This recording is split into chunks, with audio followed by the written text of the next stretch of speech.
모텔에 가서 객실 요금을 계산하면 일회용품을 받는데요. 이때 업체에 따라서 일회용품을 돈 내고 사야 하는 곳도 있고 무료로 주는 곳도 있습니다. 자원 재활용법이 있어서 무료로 주면 불법이라는 얘기가 있는데요. 모텔 일회용품 무료로 줄 수 있는 건지 유료인지 여기에 대해서 한번 알아보겠습니다.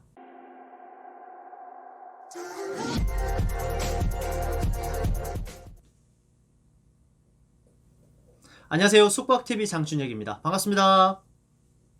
우리가 모텔 가면 가장 먼저 숙박 요금을 계산하고 뭘 받습니까? 일회용품을 받죠. 자, 어메니티라고 합니다. 일회용품을 받으면 돈을 내고 유료로 받는 경우도 있고 무료로 제공을 하는 숙박업소도 있습니다. 그런데 유료로 판매하는 데 가서 다른 데 가면 무료로 주는데 여기는 왜 유료로 받습니까? 라고 물어보면 이렇게 대답하는 경우가 있습니다. 자원의 절약과 재활용 촉진에 관한 법률이 발효되어 있기 때문에 저희가 무료로 제공하게 되면 불법입니다. 혹시나 무료로 제공하는 숙박업소가 있으면 거기를 신고하시면 그 숙박업체가 벌금을 내게 되어 있습니다. 그래서 저희는 법을 따르기 위해서 유료로 드리는 겁니다. 이렇게 말씀하시는 걸 들어보셨을 거예요. 우리가 마트에서 50원 주고 봉투를 구매해야 되는 것처럼 일회용품도 숙박업소에서 워낙 소비되는 양이 많으니까 그 소비를 줄이기 위해서 환경보호 차원에서 규제를 한다라는 논리가 굉장히 설득력이 있어 보입니다. 그리고 실제로 자원의 절약과 재활용 촉진에 관한 법률이 존재를 하죠. 자, 그런데 어떤 데는 무료로 주는 곳도 있고 어떤 곳은 유료로 돈을 받는 곳도 있다는 거죠. 비율을 보면 무료로 나눠주는 곳이 좀 더 많은 것 같긴 한데 그렇다고 유료로 돈을 받는 곳도 적은 수는 아닌 것 같습니다. 예전에 일회용품은 숙박에 필요한 아주 기본적인 것들만 제공을 했습니다. 가령 칫솔, 치약, 면도기 이런 것들이죠. 하지만 요즘엔 그 종류가 10가지가 훌쩍 넘어갑니다. 간단하게 한번 생각을 해봐도 샴푸, 린스, 바디워시, 칫솔, 치약, 비누, 면도기, 남성 청결제, 여성 청결제, 마스크팩, 스킨, 로션, 클렌징폼 등등 정말 다양합니다. 너무 많습니다. 요즘에 숙박업소에서 고객분들이 가장 많이 신경 쓰는 것 중에 하나가 바로 청결이기 때문에 다른 사람과 함께 공용으로 사용하기보다는 위생적으로 하나씩 포장된 제품을 선호하는 추세입니다. 그래서 일회용품이 더욱 다양하게 제공되는 이유이기도 합니다. 이제 일회용품 유료와 무료에 대한 법률적인 부분을 알아봐야 할 텐데요.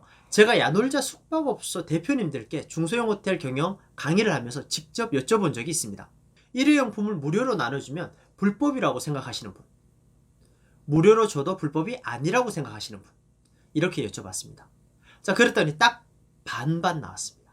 다시 말해서 숙박업소를 운영하시는 사장님들 중에도 모르시는 분들이 많다는 의미입니다. 자원의 절약과 재활용 촉진에 관한 법률 시행령 제5조를 보면 일회용품 규제 항목이 나오는데요.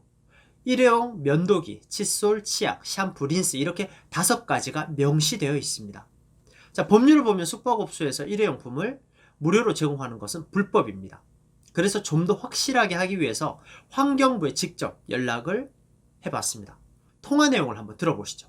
주무관님이시죠? 예, 전데요. 네네. 예, 다름이 아니라 저희가 숙박업소인데요. 네네. 일회용품 환경부에서 발의한 일회용품 사용 규제 법안이 있어가지고 이게 지금 아직도 네. 살아 있는 건가 아니면 폐지가 됐나? 숙박업소는 네, 09년도 6월 달에 네. 그 규제 대상에서 빠졌어요. 아, 규제에서 빠졌어요? 무상으로 드려도 됩니다, 손님들께. 네네. 네, 감사합니다. 네. 네. 통화 내용에서 들으셨겠지만 이 법률은 존재합니다. 하지만 숙박업소는 2009년도 6월 달에 이 법률 대상 업종에서 제외됐습니다. 그러니까 숙박업소에서는 일회용품을 무상으로 제공해도 법적인 제재를 받지 않습니다. 다시 말해서 일회용품을 유료로 판매하는 것은 그냥 매출을 올리기 위한 수단이지 법적인 문제가 있어서 유료로 판매하는 것은 아니다 라고 생각하시면 됩니다. 무료로 줘도 법적인 문제는 없지만 그냥 판매를 하는 겁니다. 실제로 일회용품을 판매하는 값을 모두 합치면 숙박고객 한 팀을 받는 가격 이상은 나옵니다. 만약에 중소형 호텔에 50개 객실에서 주말에 대실 2회전 돌리고 숙박을 모두 채웠다면 1,000원짜리 일회용품을 판매한 매출만 하루에 15만원입니다. 대실 3회전이면 20만원의 추가 수익이 발생하는 거예요. 이 정도면 쏠쏠하죠. 그러니까 유료로 판매하는 겁니다. 자, 이 돈을 업주가 갖거나 직원에게 일회용품권이라고 해서 인센티브를 주거나 합니다. 그러면 지금 무상이라고 말씀드렸는데 법이 또 한 번 바뀝니다. 2019년 12월 22일 날 환경부에서 일회용품 함께 줄이기 계획을 발표했습니다. 한국경제TV를 참고해서 말씀드리면요. 샴푸, 린스, 칫솔, 면도기 등 일회용품, 위생용품도 2022년부터 50객실 이상의 숙박업소에서 2024년부터는 모든 숙박업소에서 무상으로 제공할 수 없게 된다라고 했습니다. 자, 법이 다시 개정되면서 2022년부터는 숙박업소 50개 객실 이상의 숙박업소는 무상으로 제공할 수 없게 되고 2024년도부터는 전체 숙박업소에서 일회용품 무상 제공이 금지됩니다. 헷갈리죠? 오늘 말씀드린 내용을 정리해보면요.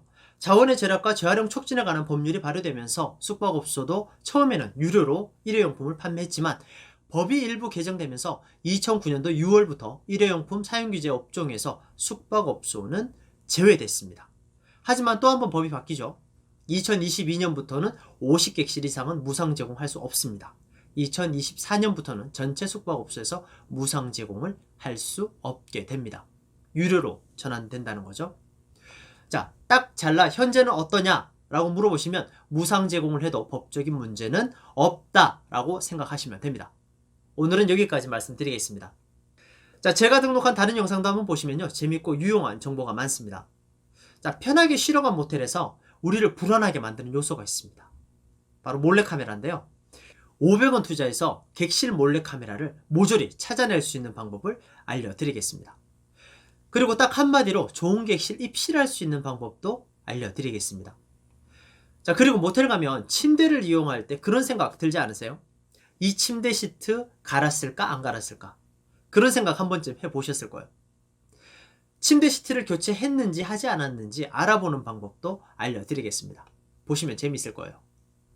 숙박TV 구독, 좋아요 많이 눌러주시고요. 숙박업소에 대해서 궁금한 점이 있으실 텐데 댓글 많이 달아주세요.